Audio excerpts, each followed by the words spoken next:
Welcome back, welcome back, welcome back. Welcome back, great people. It's your boy Kwali, and it's the Non-Stop Playing podcast. And today I'm back with another serious topic. And I'm super excited about this topic because it's something that I'm like super involved in and I've taken great pride in because I feel like it's super important for the communities, specifically the Black community.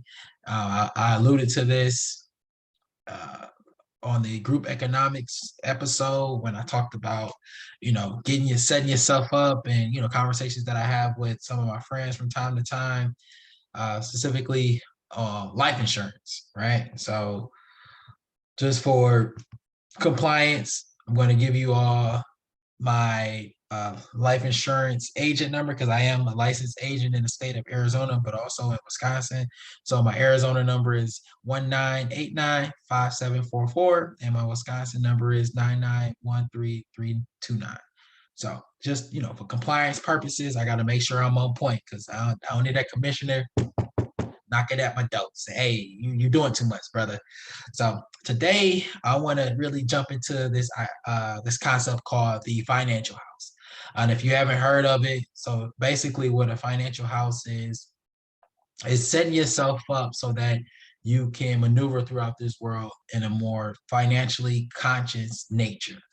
Instead of, I always allude to this on the channel, on the podcast, sorry, with people spending their money on things that they shouldn't be spending their money on, Dior, Hermes, Cartier, all these other brands where it's like there's no value, there's no asset, but we're talking thousands and thousands of dollars. So, I'm super big on this because I think that we need to be, um, you know, things of that nature. So, yeah, let's get into it. So, you're probably wondering, like, what's a financial house? Like, why did you decide to talk about this on, as far as one of the episodes? Well, let me just kind of give you like my purpose. Again, in the intro, I said I really want to touch on topics that I think are important.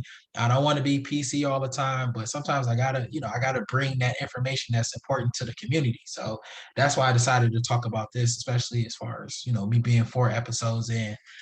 So again, I'm gonna get to some more critical topics, but I think this is a crucial topic that we really need to talk about in our community, specifically in society. And the reason being is because we're not taught these things. We don't talk about these things. We don't talk about financial literacy. Financial literacy is essential to the soul. If you don't know this, or if you don't believe this, I don't know what you've been doing for your years on this earth.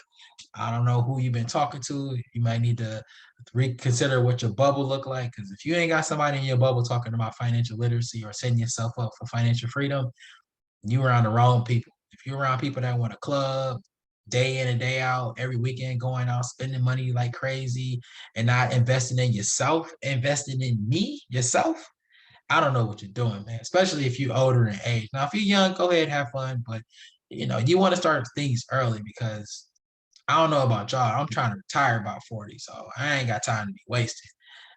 All you people out here trying to retire at 65 and just going through the motions, nah, that ain't quality. I ain't trying to do that. I'm trying to really build on myself. So after I build me up, I can build other people up too. But I gotta do it myself so I can, in a sense, practice what I preach and be able to give the game. Because once you learn the game is they like, oh, the game is to be sold, not to be told. Man, bump all that. I'm telling the game because that's why we've been having issues specifically in the Black community. We gotta teach each other the game. We gotta make sure that we putting everybody on because when one person eat, or actually when everybody eat, man, a lot of these issues go away, in my opinion. If everybody eating, it goes away. Right now, we got people trying to get over other people because they don't have, so they got to figure out how to get it. And then the best way to do it for them is to take it from people within, arm's reach, within the community. No, we got to stop that. I want to dead that now. No more stealing from people in your community. No more doing that. We got to uplift the community. So it starts with your financial house. So there's a few components associated with the financial house, and I'm going to kind of talk to all of them today. So listen, get your pen and pad, get your recording device, whatever you need for you to be able to get this information because I'm going to come with some gems. I'm dropping gems today. I need you to be tuned in. I'm gonna try to keep it, as I keep your attention as long as I can, because I know it's hard to keep people attention, especially when you're dropping this, real ish. They'd rather watch love and hip hop or watch something that has no substance, no it's just buffoonery, you know what I'm saying? But when you're trying to talk that real ish, people are not trying to pay attention. So hopefully I can keep your attention long enough today so that, you have this, you can take it and run with it and do what you need to do to set yourself up, set your family up, and set your community up, because that's what we're about. You know what I'm saying? That's what I'm about. So that's what we're going to talk about today. So the financial house. Essentially, the financial house, like I said, is to set yourself up economically so that when moving forward, you're not dealing with the stresses of not being economically sound. You can be financially free. You can be debt free. Things in these nature that they don't teach you about in K through 12. They don't teach you about in college. They don't teach you about in the workspace, in a sense, because we've all been conditioned to, in a sense, work, be employees our whole life. Like, why is 65 the retirement age? Y'all ever think about that? Do you wonder why, since you were 4 years old, you've been taught to sit in one space for a set amount of time, to listen, how to follow directions? Now, don't get me wrong, we need structure in the world. We need structure, because if you don't, it's madness, right? We've seen The Purge, we've seen other movies that talk about this. But at the same time, don't you think that this is kind of, it's a little too particular in a sense? Like, I gotta wait. So look at the timeline, right? You start school at what, 3? You go to Head Start. So from 3 years old up until you 18, you're in the you're in the K through 12 realm, right? So 15 years you've been conditioned to be told when to, how to, where to, who to, and why to, right? Then you go to college, you get a little bit of autonomy, but at the same time, you're told you got to work with partners, right?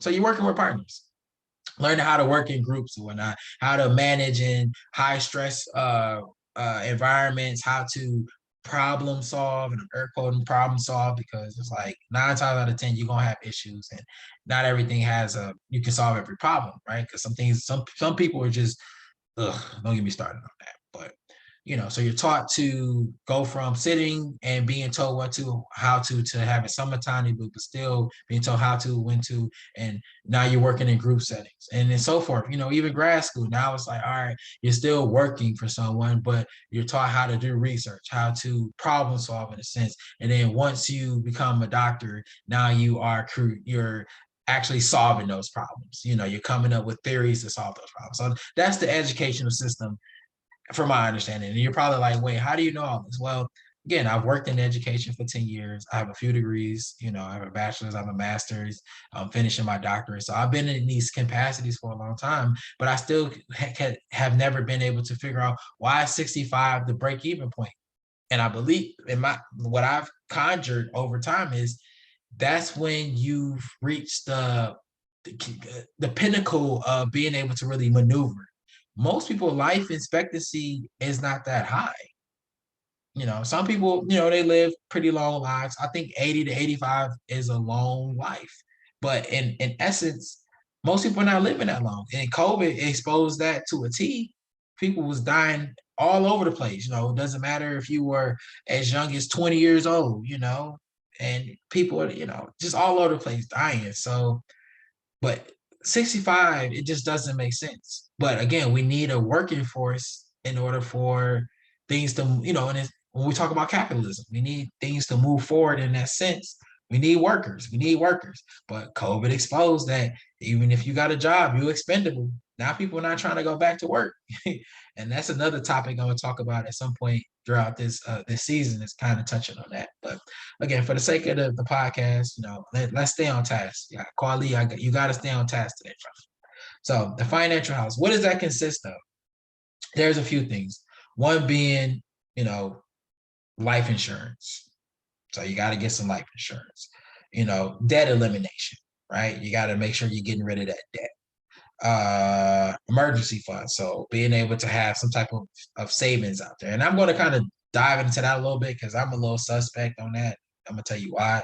Then you got your, short term. So what you want to do within 3 to 5 years, long term, 10 years plus, and that's more like retirement in a sense. And then after that, the crown of it is having fun, but you want to set your foundation first, right? So let me kind of talk through some of these things, right? So essentially the first level of your financial house is the getting some type of life insurance, right? Something that's going to set an estate for your family, right? So when we talk about setting that up, you got two different types of life insurance. You got term and you got whole life, right? So term, as you know, it's uh, a condensed term, a condensed word, right? So term is temporary, meaning temporary. So temporary meaning that it's only for a certain period of time. So normally that's anywhere from 5 to 35 years, right? But it's probably one of the cheaper ways to get insured with life insurance, right? So I mainly deal with term in my capacity, but I can, if I wanted to become a broker, I can do across the line. So, but I like term because it's for my community, it's cheaper, but you can get a lot of coverage, right? So, I think that's beneficial when you were talking about, people trying to get GoFundMe's. Like that's one of the things that grind my gears when it comes to people and when we talk about death or catastrophic events, right? So people are quick to go deal with GoFundMe and say, "Oh, I need help, my family," someone. And don't get me wrong, death is tragic. I don't wish that on anybody, but why not set your family up? Why not sit here and pay, whatever the amount is? And like I said, term is pretty cheap. Right now, if you want to set up a consultation, we can do that. We can sit down and go over, what that looks like. I can draft you up a policy, a quote. Quote take literally 2 minutes. I can literally actually shorter than that. So, it's real out here. But you can get some cheap insurance, life insurance out here that's gonna set your family up for, excuse me, monetary gains and getting out of debt.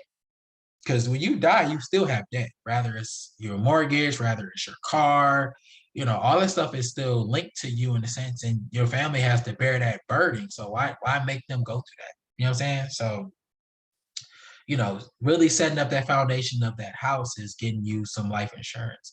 The other aspect of it is whole life. And, you know, whole life, essentially what that means is it's for the entirety of your life. So 100 years. So most people are supposed to live 100 years, right? So when you turn 100, that's when it matures. But most people don't live up to that date. So the death benefit, if you were, and I believe if you were still alive with that, when it matures, be paid out in a sense, because that's what it is. But again, sometimes you got to redo refreshers. But the thing with whole life is it could be kind of expensive, right? So you're spending more money than compared to term. But the upside is you can borrow on that. You know what I'm saying? Which makes it in a sense nice. You can take out a loan, which kind of rubs me the wrong way, because why am I taking out a loan on my money that I will be taxed on? What I tax, but they can charge interest rate on me on my money. Like the bank and insurance companies, man, Lord, don't get me started on them. But yeah, so you can borrow on your money. You probably hear about this all the time with people becoming their own banks, like Infinity Banking and Waka Flocka this and Waka Flocka that.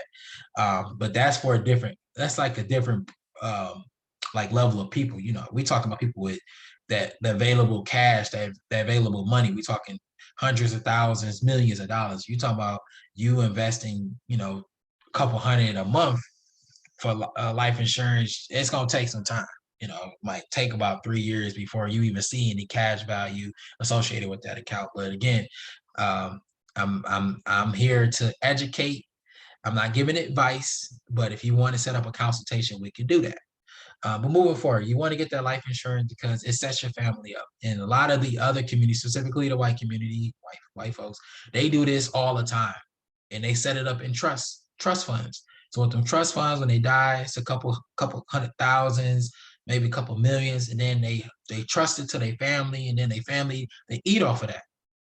And that's how they stay ahead of all the other cultures within the wealth game, specifically here in America. You know what I'm saying? We gotta set ourselves up where we're competing on that same level. And kind of what I alluded to group economics is, if every Black person in America got life insurance, right? And then it got to be a lot. Doesn't have to be an aggressive amount. But if everyone got life insurance, think about this. And like I said, one of my homeboys, he said this, and it was so profound. And I've heard this actually a couple times from other people on, different social media sites and things of that nature. But if every Black person in America got life insurance, think about this. There's a strong chance that police brutality may lessen or even end. And I'm gonna tell you, I'm gonna give you the insight on why people are saying this, because what's gonna happen is if a police officer kills a Black person just because a lot of them, they got a lot of mental health issues, a lot of them do, or they hate Black people because they're part of that that terrorist group. You know what I'm saying? Them white hoods. You know who I'm talking about. But the insurance company has to pay out that family that death benefit. So if that's $200K, $300K, maybe it's $1 million. At some point, the lobbyists who lobby for these insurance companies are going to go to Congress and say that, all right, y'all need to do something about, we need to reform, because these insurance companies are losing money, because that's how they make their money. A lot of people, when they pay into these insurance policies, if they're not dying, it's these companies are still, they're getting that money there, and they invest it just like banks. They invest the money that they get. That's how they keep the money going. That's how they keep the money growing.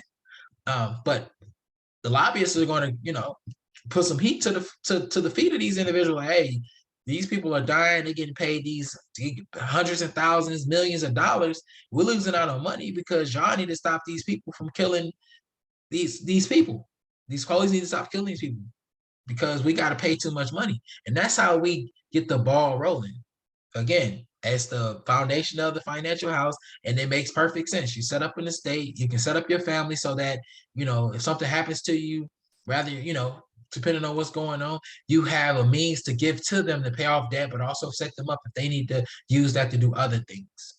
It works, but also it sets it up so that if, again, this is just a theory, if every Black person had insurance, police killing them, at some point these insurance companies gonna get mad. Like, hey, we dishing out money because y'all out here wilding, wild west out here. They're not getting proper training. They don't have proper mental health protocol with these officers. So we tired of paying them money. So we need y'all to figure something out because we can't keep paying money. And it disrupts the system. It's a positive that disrupts the system. So think about that. So again, that's the first level or the foundation of your house. Then let's get into debt elimination, right? So what does that consist of? Getting rid of your debt. Rather, because again, we talk about assets over liabilities, right? So most of the time, a lot of people don't know this, but a house is actually a liability if it's not doing cash, if you're not getting a cash flow from it. So if you buy a home and you say, oh, we got the keys, we're homeowners now. Nah, that's a debt because you're paying, it's not rent anymore, it's a mortgage. You own it, and I'm air quoting own, but you still owe that money to the bank. So if you default on that loan or you can't pay back that loan, the bank takes it. It's not yours anymore. So essentially, it's not yours. So when it's all said and done, you're in a sense, you're always in debt, especially with a house, because even if you pay that mortgage off, you're clean, you don't have the mortgage anymore, you still got to pay property tax. And if you don't pay the property tax, so whoever owns it, unless you own the land, you can foreclose on that too. So it's just an ongoing cycle, just like a car. When you buy it, if you're paying money on it, it's a debt. Anything that's taking money out of your pocket every month is a debt. An asset is something that's putting money in your pocket every month. So if it's an investment property, then cool. Like if you're not paying the mortgage because you got a fourplex and somebody, you got 4 tenants, one rent from one tenant is paying your mortgage, another rent from another tenant is paying all the maintenance stuff, and then one rent from the other tenant that's going directly into your pocket. That's cash flow. You're not paying, no money is coming out of your pocket. So we got to think about that when it comes to ownership. Like, you don't own a house because you have keys and it's through the bank. You have ownership when you have cash flow. So we got to think about that. When we talk about debt elimination, that's paying these credit cards down. That's another huge thing that hinders our community. A lot of people don't understand how credit works. Credit, whew, man, it's a beast, but it's a beautiful beast when you know how to play it. Like when we talking about playing the system, that's setting your credit up where you're getting credit lines 5,000, 10,000, 20,000, 50,000. You can do that if you set your credit up right. You know what I mean? And just for fair warning, we talk about credit. There's 5 things that make up your credit. The first thing that makes up your credit is your payment history. Pay your credit card on time. That makes up, I think, I believe 30 to 35% of your credit, right? As far as if we made it into a pie, that's 30 to 35% of your credit. Pay your stuff on time. Now, don't get me wrong, it can be confusing because there's 3 things associated with your payment history, right? You have your due date, which is the amount that they say you need to be paid on a certain day. That's kind of important. You have your statement day. That's the when they send you the letter in the mail saying, okay, this is what you've accumulated over the last 30 to 31 or 28 days, right? So 28 days, this is what you've accumulated as far as expenses and payments, right? That's super important. So you want to know when that date is because that's when it reports to the credit bureaus. But then also your report date. Your report date is to the credit bureau. So you want to keep the statement date and the report date in mind as far as when that happens, so you can make sure you pay your credit down to 30%, at least 30% at a minimum. That's optimum as far as a minimum. Now, 1% is the optimum. That means you are looking great. You don't want to have it between 1 and 7% if you're trying to buy a house, you're trying to buy a car, because lenders look at that. What does your credit utilization look like? And that's another piece of the pie. Credit utilization or debt to income ratio, right? That makes up about 30% as well. So keep that in mind. So we got 30 to 35, 30%. That's already 2/3 of your credit is based on your credit history and also your debt to income or your credit utilization. So keep those utilizations low. The third piece of the pie, which I believe is like 10%, is credit age. So how long have you had credit? How long have you, when you establish, how long has it been established? Anything over 10 years is excellent. Anything between 3 and 7 is pretty good. You're on the low end when you're between 0 and 3. But there's ways you can get that started by doing like CD accounts. You can do self-lender where you don't, it really doesn't account for your credit, but you're paying money. It's like an installment account that you pay into every month, and then after 2 years you get that money back, but it reports to the credit bureaus. So you can start that as early as 18. Well, 17, 18, I believe. Yeah, that's it. So that's a great way for you to do it. So you want to have great credit age with your credit cards, but the fallback with that is when you are every time you open up a new line of credit, it creates a new credit age, right? So say you got 10 years on this credit card and you go open one today, that's going to cut your credit age. So you got to make sure that you're being strategic when you're doing this and know what bureaus that credit line reports to, because that's going to each one. You got Equifax, you got Experian, you got TransUnion. You got to start mastering how your credit works, because you can use your credit to do great things. Think about this: when you're using your debit card, debt, you're putting yourself in debt. You want to stay away from using cash. You want to use credit because you get that grace period. You get that 28 days of grace. So if you spend that money on this day, when when your report date is, you can spend money. Long as you pay that back in time for that, you're good.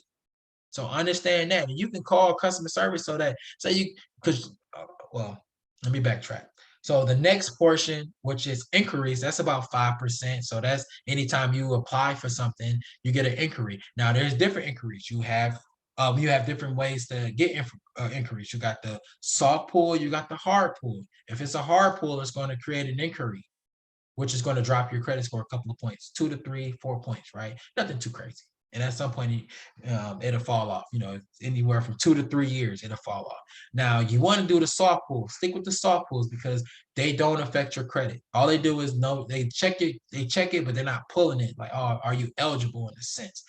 So if you're applying for credit cards, use that method. Go through the pre-qualification process first. Do not just go apply for the card. See if you pre-qualify. If you pre-qualify and say anywhere from $15,000 to $5,000, go ahead and follow through with it. If it's like $300, what you gonna do with $300 for real?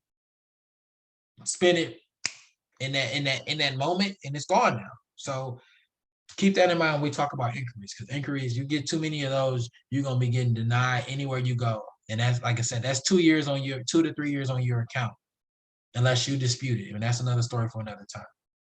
And then last but not least, the last portion, which is about 10% again, this is 10 to 15%. This is trade lines. So if you have revolving credit, or if you have loans, if you have charge cards, there's different credit lines. Now you want at least 6 of those. So 3 to 4 credit cards, an auto loan, and a mortgage, if you can get a mortgage. So 5 to 6, but 6 is a good number. That's what's going to keep your credit looking good. But again, when we talk about debt elimination, you got to be smart with how you're going about creating debt. You don't want debt, but you're going to have it. But how do you bring it to a point where it's conducive for your lifestyle? A lot of people say pay with it on your credit card, wait 2 weeks and pay it back with the money that you have, right? So you're manipulating the system, right? Sometimes you want to make 2 payments in a month because now you tricked it that it's like you're super responsible. It makes your credit score go up, right? Because his credit score goes as high as 850. So, 850, that's when hey, you got people out here that say credit is king. So when you trying to really make some moves, you got to utilize that credit. And again, I'm here just giving information. I'm not consulting anyone on any. I'm not giving advice. I'm just sharing information. Like, this stuff is important for our community. We got to set up our financial house. We got to make sure that we're in a space that when it's time for us to ride out and really go independent from these other communities, or things that have held us chained and shackled, how do we do that, right?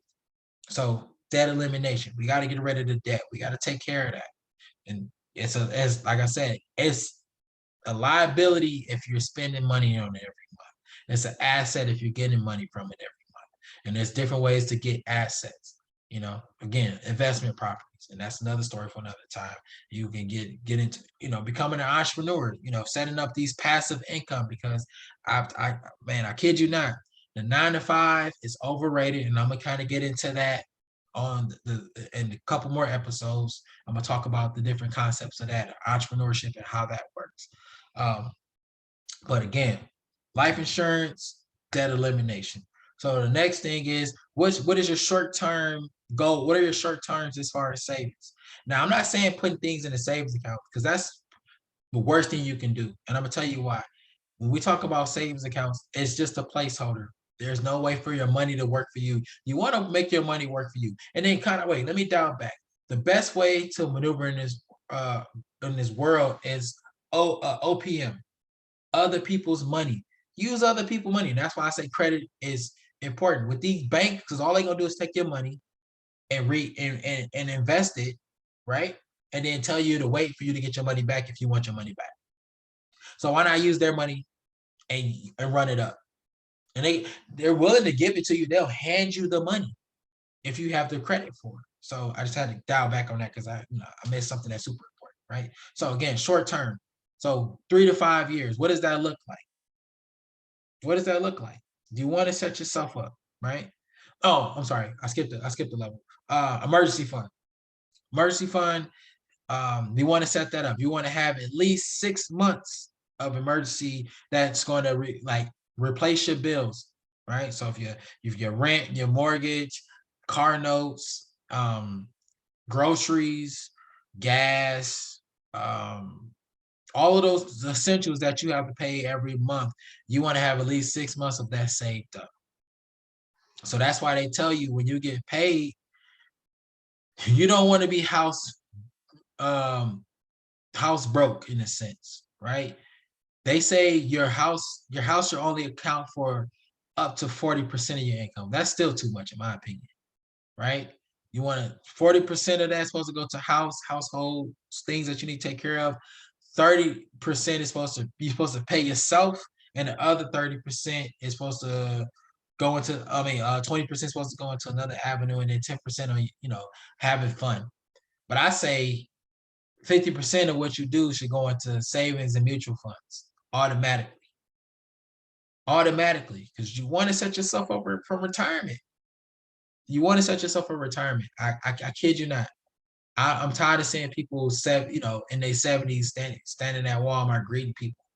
It's not worth it. There's too many things out there in life for you to explore and to have fun doing. Why waste 2/3 of your life working just for you to and maybe enjoy 5 years and then be back working because you got to find a way to have a living. Like, that's not living. That's trash to me. So don't set yourself up. So get your emergency fund together, your rainy day fund. The car might break down. You want to at least have 3 to 6 months, maybe even 9 months on the other end. Some people I know have done 18 months, but they've set themselves up and they're financially literate. So they know that, they got to have those reserves, but they got the money coming in.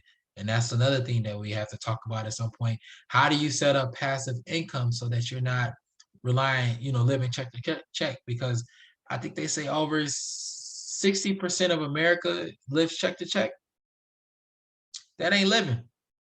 That ain't living. And most of them, but a lot of those people lost their job due to COVID. So I wonder what those numbers are now. So we got to really set ourselves up, have that emergency fund just in case something happens.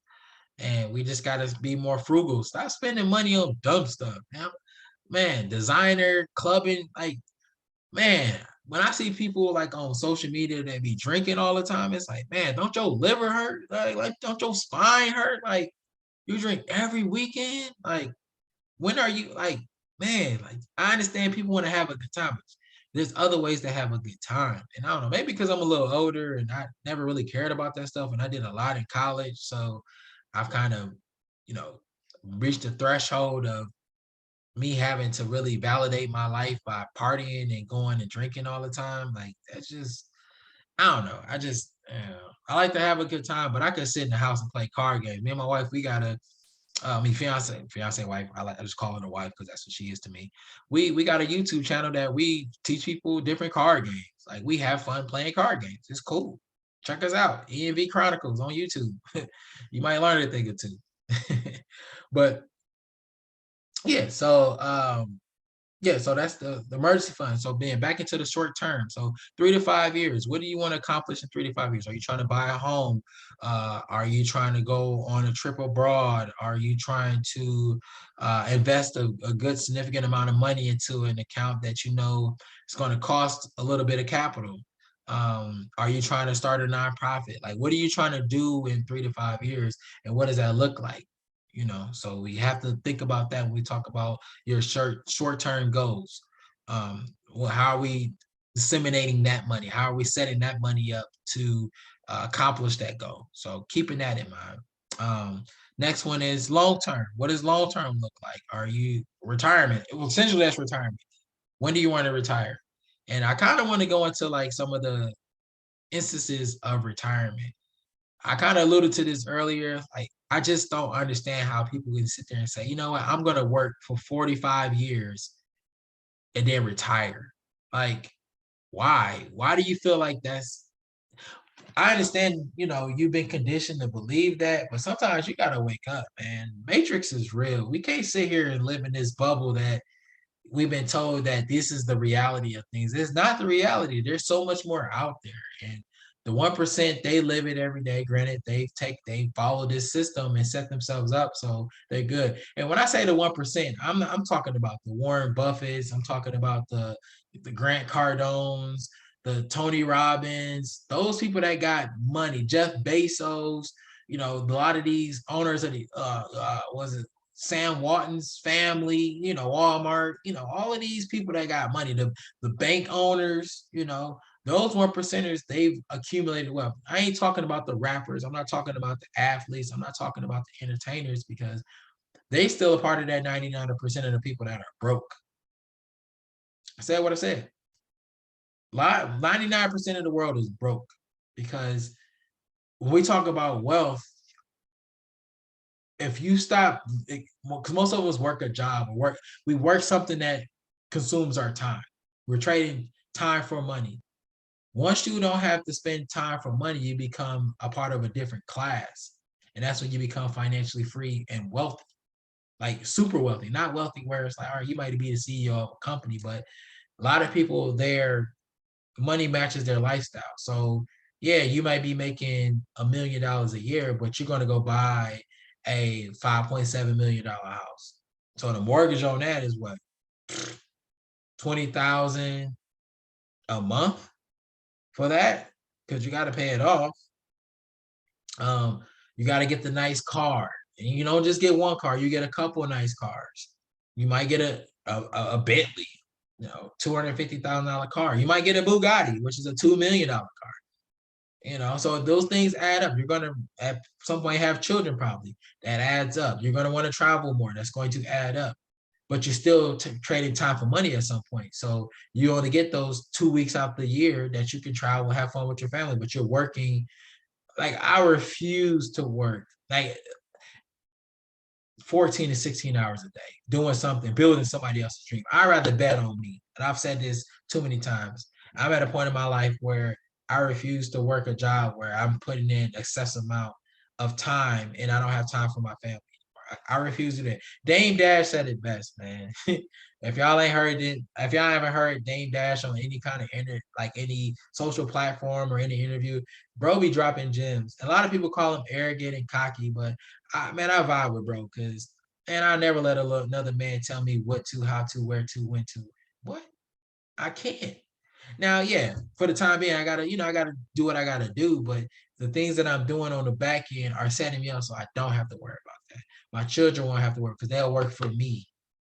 Or I'll teach them the game, or they'll become their own bosses and do what they need to do. Have someone else building their dream. Capitalism and its finance. So, what does that look like for retirement? I know it ain't 65 for me, and if it's 65 for you, I'm gonna pray for you, even though I don't pray. And I'm hoping that you find a way to set yourself up so you don't have to wait that long, because you're going to have a family at some point, and hopefully you have a family at some point. Excuse me. I don't want to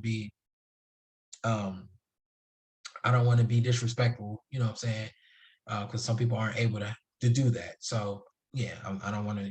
Let me put that disclaimer out there. I'm not trying to be harmful or malicious, but in terms of like you wanting to live your life to its fullest, I don't know how you do that when you work in a 9 to 5 and only get 2 weeks out the year that you can really enjoy yourself. Especially, and then you have to wait till after you're 65 to do so. I just don't see it. I don't. Mm-mm. So let's get it together, people, on that end. Next thing is the last level, honestly, is fun and travel. Now we can tap into that. Once we've hit those first 5 levels of your financial house, now you can get into having fun. Once you check all those boxes, you're in a good state. Like, I never said there was nothing wrong with getting yourself right. I say there's something wrong when you are prioritizing the wrong way. And what I mean by prioritizing the wrong way is when you are, like I said, buying designer and you got a blow up bed in your crib. Why? You got a Ferrari in the front yard, but your house is boarded up. Like, it looks disgusting. Like, I just don't get why people feel like they got a showboat or put on the front for people. I really never understood that. It doesn't make sense to me. Like, don't get me wrong. Like, I like to look nice. I like to wear nice things, but I wear Calvin Klein here, and I wear Kenneth Cole for like my suits and stuff, like my dress stuff. But I shop on ASOS. It's an app that you can, it's like Great Value almost, but they got some good stuff. It looks good, and I'm not breaking the bank for it. I could get a dress shirt, $15 compared to a Calvin Klein where I'm spending $35 to $50 for the shirt. You know what I'm saying? So there's levels to it. You got to change your mindset. You got to get into a mindset that I'm spending money for substance, not for pleasure, in a sense. But it's okay to do it after you set yourself up with the substance. Get your mind right first. I'm telling you, things will be a lot easier. And I don't know what people trying to impress. Like, I be watching stuff on TikTok and IG, and it be these people at the mall. Oh yeah, man, this chain 15,000. These shoes was 1,000. These pants was 300. These shades was fit 10,000. These bust down Cartiers. But all you's a walking lick, my boy. Like you gonna get robbed. And don't get me wrong, like people should be able to flaunt. Like I've been to Africa before. I've seen African kings walk around with 100 pounds of gold on. Just I'm that dude. Like I've seen it, and it's been, you know, for me that was eye opening. But at the same time, he's a king. People come to see him because he has notoriety. You're not just some dude that work at Foot Locker and got the plug on the shoes, and then every time you get a check, you spending your whole check on this, and you live with your mother in the basement. And you don't pay her no rent. Trifling. That's what that is. Just trifling. If you one of those people, get your life together. You sitting here in the basement with the blow up bed. You don't pay your people that you're staying with no rent, but you stay with the flyest clothes. You stay with you stay iced out, bust down this, bust down that, man. That stuff is trifling, right? Like get your life together, man. That's not cool, man. It's almost 2023. Get it together, man.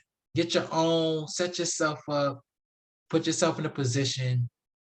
Moms and dads, I'm not even just talking, like everybody, get your stuff together. Like it's real out here. Our kids are suffering because people want to sit here and do all this extra stuff. Like who in the hell, why do people sit here and have like a 1-year-old birthday party where they spend $1,500 on a 1-year-old? Oh, I want them to have memories. Memories of what? They care about eating the fucking cupcake and smashing it in their face. You don't bought them true religions, J's, and all these other things that have no appreciation, and it has no substance. I don't get it. I don't get it at all. And it's only in our community. See, white people will have a backyard barbecue and invite the whole neighborhood, and they'll have a trampoline for a 1-year-old. But y'all want to sit here and invite Minnie and Mickey Mouse, which is $3,000. You want to get the blow up bed, you got to get a DJ, you got to get liquor. Since when does a 1-year-old drink Casamigos? They barely drinking juice. They drinking milk probably still. Come on now. Like, why do we feel like we got to live through our kids? And then like, I'll get my kids the world. No, you're doing things to make yourself feel good because your kids don't care about that. They don't. They don't. But we only do that in our community. But you can't get yourself life insurance so that if something happens to you, your kid is well off in the next 10, 20 years. But you buying J's and say, my kids stay fresh. Yeah, they gonna pick up on those same mannerisms. They gonna repeat them, and then now we in the same position that we in. That's why our group economics is trash compared to everybody else, and that's why our dollar stays in our community only 6 hours because of stuff like that. You want to be fruitful on things that have no substance, but the things that matter more, you don't want to invest in for the future. Like I'm not saying that you can't live your life, but you got to be smarter. Like it just doesn't make sense at all. It's insanity. It's insanity. That's all I'm gonna say on that. But all in all, I'm here to drop. I hope you tapped in. I hope this was a great episode. It gave you a lot of knowledge on a topic that we really don't talk about in our community. One being like, how do we set ourselves up financially? I just gave you 6 things to pay attention to. Well, 5 that are important. The top of the house is, fun and, travel or whatever. What you do need that. Your mental health is real. And if that helps with your mental health, do it. But also get your finances together. We're too grown to be out here to, not have our finances together. Like, let's stop with all the nonsense. Let's stop trying to put on a facade, trying to follow these ball players and artists who, again, be on Love and Hip Hop and are trash. I said what I said, and I'm gonna keep saying it because I just don't, get your paper, boo boo. But at the same time, let's be real. Let's stop throwing our community under the bus because I'm over it. I'm over us looking how we looking, and everybody's so quick to be like, oh, it's for the culture.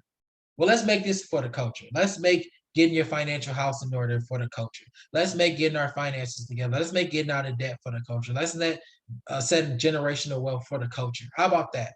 Not, oh, I ride good D for the culture, or a baby. Big, okay, slide glide and do all that stuff. That stuff is fun. Don't get me wrong, it's cool. But all right, if we want to start trends, let's start this financial literacy trend. Get your mind right, get your money right, set yourself up, and let's get our community on track. Let's get to the essence of why we're a collective community, not individualistic, and trying to keep up with the Joneses who don't give two shits about us because they don't care about us. They show that every day, and you wonder why. Let's get it together, people. I know I was just on a little rant, but I'm super passionate about this, and it's something that needs to be addressed. We need to get on point with it and stop being scared or nervous. Take a risk. You take a risk every day waking up. Why not? Why not invest in yourself? And investing does not take much money. Life insurance can be very inexpensive for you. You just got to get it connected with the right person and go out on a limb. You trust the person that Champs and Foot Locker that get you them J's out the back. You don't know if they're real or not, but you go buy them. So with that being said, this was Nonstop Playing. I'm your host, Kweli. Checking in with another critical topic, another crucial topic, people. We got to get it together. And I'm here for it. I'm going to keep talking my ish. And again, I'm super excited about the podcast and, the information that I'm dropping because it needs to be talked about in our community. For real, for real.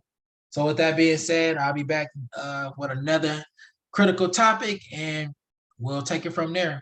Until then, be safe, be blessed, and we'll be rocking out.